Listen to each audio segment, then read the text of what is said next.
Chapter 22 Shirdi Village Life. Shirdi was, in the last century, such an obscure hamlet of the Ahmednagar district in Bombay Presidency that even in the district the village name was not well known. It was in those days a mere group of about 80 or 100 mud houses, interspersed with narrow lanes between them, and surrounded on all sides by an abundance of babul, prickly pear, and other wild growth. There was hardly a single respectable building fit for occupation by any gentleman visiting from the town. There were no shops except the village tiny shops where grains or oil were sold, and there was no respectable temple, barring perhaps the Maruti temple, which also was a tiny structure next to the mosque. That mosque was dilapidated. Its rafters were coming off one after another and falling down. That was the condition in the middle of the last century. That is, the middle of the 1800s. The villagers led a quiet life, absorbed in their usual agricultural operations mostly, and as for shows and conveyances, these were seldom, and a weekly village fair was the grandest sight and comfort for the villagers. If once a tonga came into the village children and elders would stare at it as a rarity. This was because it was but a hamlet of the main village of Rahata, which is 3 miles away. Even Rahata is a place of very little importance, known only to those who are accustomed to the road map or to the constant travel on roads. But the distance of 3 miles from Rahata was sufficient to keep the Shirdi people humble and contented with their lot, and the place was so wretchedly poor that with very little income or none, one could pull on with his life there. Some hermits or fakirs would be occasionally visiting the village and keeping the people in touch with the lofty modes of life dimly perceived by them. We are referring, of course, to the main mass of the villagers, who were Hindus. There were just a few Mohammedan houses, and the Mohammedan population was very poor, wretched, and not prospering. There were artisans or laborers, and were hardly possessed of anything like property. Some of them chiseled images, others built houses. At the head of the village society were the Hindu village headman. Immediately after the middle of the last century, the village headmen or patils were Ganapat Rao Patil and his brother or cousins. All were styled patils, and the head of them was actually performing the function of the village. There were no roads, no street lighting, and no public comforts such as public privies.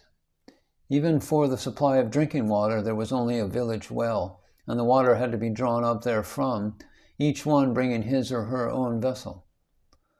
1 or 2 mud-built travadis used as schools for the few children furnished also accommodation for visiting strangers.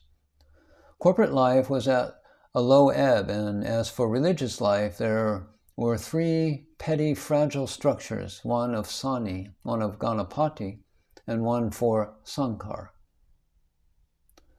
So petty indeed that they had hardly any doors to preserve images and keep them safe. For instance, about the early years of this century, the 20th century, a half-crazy man entered into each of these temples and broke the images, whether by iconoclastic zeal or simply by a freak of madness. People could not make it out. He further broke also the marble padam of Baba, placed under the Godi neem tree, into 2 by hitting him with some heavy stone or other object. Thus, there were hardly any religious buildings. Of course, the Maruti temple next to the mosque, about a dozen feet square, and the Kandoba temple just outside the village, about 8 to 10 feet square, a structure of brick and clay, and a mud and brick temple of Vital in the heart of the village, were practically all the religious buildings. Thus, Shirdi in the middle of the 19th century would hardly be considered a place of religious merit, and certainly not a place having any person object or shrine of religious importance, enough to attract people to visiting the village. Incidentally, the listener would note that today it is exactly the opposite of what has been described. As it states, along the cool, sequestered vale of life, they kept the noiseless tenor of their way. And this may be taken from Gray's elegy and applied to old Shirdi with great appropriateness. This obscure and negligible village has now suddenly become perhaps the most important place for Sai worship, which has spread all over the country and which promises to overflow its present limits and work wonders and benefits for thousands, if not millions. Today, Shirdi looks exactly like a township with numerous buildings of brick and stone and concrete, with a number of storied structures, and it has become a place of pilgrimage for people all over India, not merely for Hindus, but for all the communities taking rank with Kasi and Kanchi, Mathura and Rameswaram. Now, as it is 1955, it daily presents the appearance of Tirupati, Venkateswara Temple, and its approaches. There are streams of devotees coming by every train and every road and gathering at Shirdi. In spite of the very large number of rooms and halls and dharamsalas provided by the Samasthan, most of the visitors find it difficult to get accommodation. Though boarding houses also have sprung up, the question of boarding is also difficult for many. It is not merely in the assemblage of crowds, but also in the atmosphere of the village and of the shrine that there is a close resemblance to Tirupati. People fired by bhakti and belonging to every class, including the beggar class, are swarming every day and every time to the feet of Baba. And anyone who visits the place cannot fail to catch the contagion of devotion and enthusiasm. Referring, however, to the crowds, we may incidentally notice how it has pleased Baba to arrange the arrival of the crowds to his feet. Towards the close of the last century, Baba's popularity began to swell, and by the work, this was about 1900, of Chandokar and Das Ganu, especially by the latter's Hari Kathas, in the first decade of this century, there was a regular and perceptible increase in the number of people, especially respectable people, running up to see Sai Baba, and in the next decade the crowd of visitors was swelling not only in number, but also in the nature of its components. People like Lokmanya Bala, George Seymour Curtis, the Revenue Commissioner of Bombay, deputy collectors and other employees of government, rich Parsis and well-to-do Mohammedans, especially from the Hyderabad side, were in the swarm that came to Baba. It was noticed that poor and weak people, especially old and crippled people, could not easily get to see Baba on account of the approaches being filled with crowds difficult to cross. The crowds at the Dwarka Mayi, where Baba was generally seated, were also very thick and included not merely human beings, but a large number of dogs and other creatures. Abdullah Jan, in his statement of 1936, says, "All that glory of Sai Maharaj was then grand, but in 1936 there was no relic of the crowd. The halls and the puja room were visited only by a few people in ordinary days, and Abdullah Jan thought that Baba, like all human glory, rose to the zenith at one time and afterwards went down to the nadir." But Abdullah Jan did not know Baba's ways. Even as Jan was giving his statement, the movement was progressing, and within a very few years, the number of visitors to Shirdi increased and went on increasing in arithmetical and geometrical progression. At present, it is difficult to say whether we are anywhere near the zenith of Baba's popularity. Perhaps it is only just now that Baba is getting to be recognized in various parts of India. The more he is known, the more assuredly will he draw groups to his feet. One index of his growing popularity is the large number of children we name after him in so many families. Hindu and Mohammedan, and the large number of temples and bhajansalas named after him. So he is sure to equal Tirupati Venkatesa in the matter of attraction of people. Incidentally, it may be noted that Tirupati Venkatesa and Sai are not different. Sainath says, Venkatesa is indeed Sai, or vice versa. Sai is the name of Venkatesa. So there is no difference between the two. Perpetually remembering this identity, one reaches that position of oneness. As may be seen from the historical sketch of Sai Baba's growth and development in his last birth, he attained his present position, as stated by himself several times, by the grace of Venkatesa, his guru. His guru was originally named Gopal Rao, but had become identified with Venkatesa. And to Baba, Venkatesa is only one of the names of God, Allah, Hari, and others, all denoting the same God. Therefore, his guru, having become identified with God, that is, Venkatesa, with divine powers, permeated and saturated his nature, and these flowed on to Baba, especially at the time of initiation or diksha, and dwelled in his mind upon his guru. So no wonder that Shirdi begins to resemble Tirupati. We are not, however, now concerned with the mere question of crowds. We are concerned with the way life is led at Shirdi, or has been led in these years. The followers and worshippers of Baba have derived the same benefits by worshipping him as the most intense worshippers of Tirupati Venkatesa, or Krishna, or Rama. For all these are but God.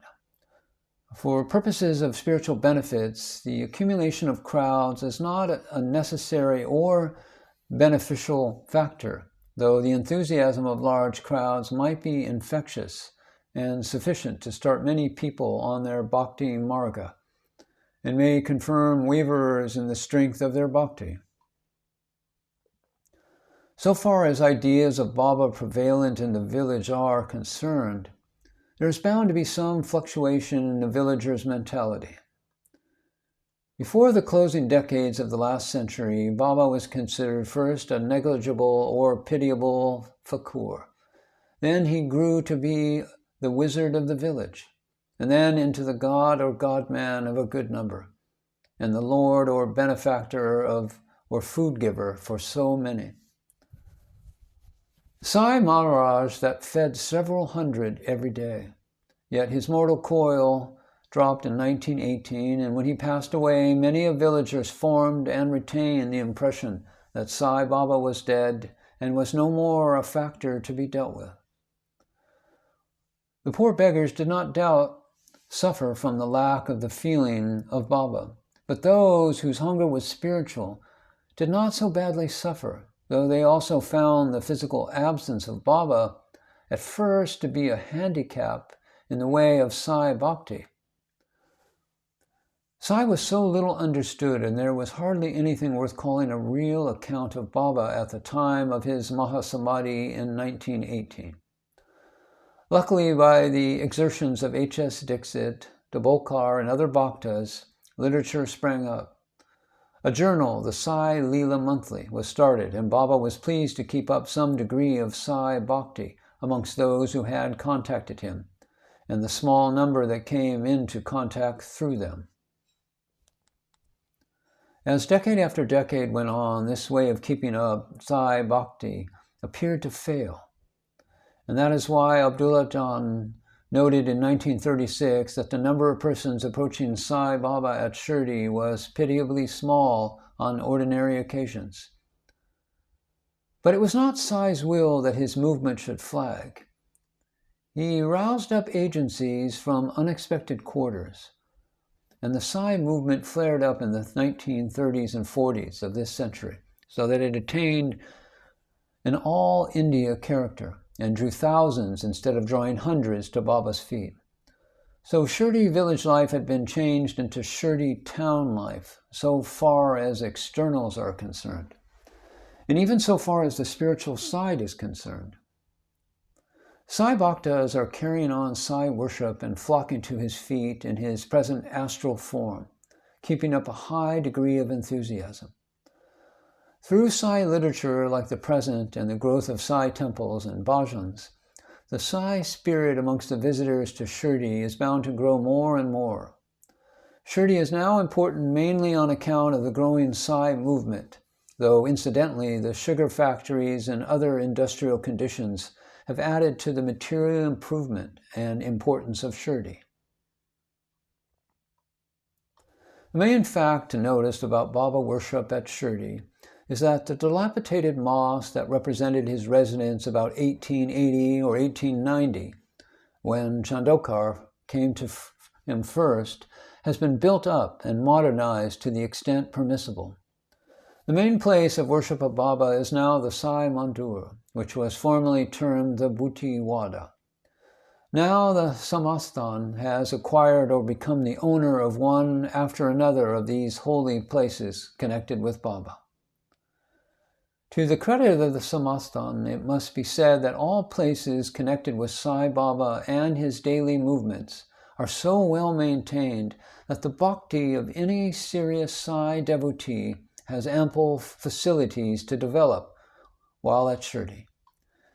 Every part of Shirdi gets its importance to the bhakta by reason of Sai having visited it or performed certain benefits to it at those places, or by the burial or erection of memorials of his devotees or followers and other creatures connected with him.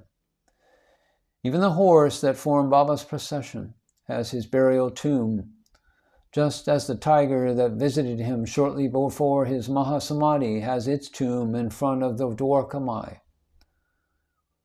The best bhaktas of Sai Baba are not buried or given memorials there, except in the shape of pictures. There are a good number of pictures in front of Baba's shrine, including of Ganpat Rao Patel and Tacha Patel, as well as H.S. Dixit and Chandokar and others. These will give many a holy thought for the bhaktas viewing them to develop their bhakti and increase their stock of information about Sai.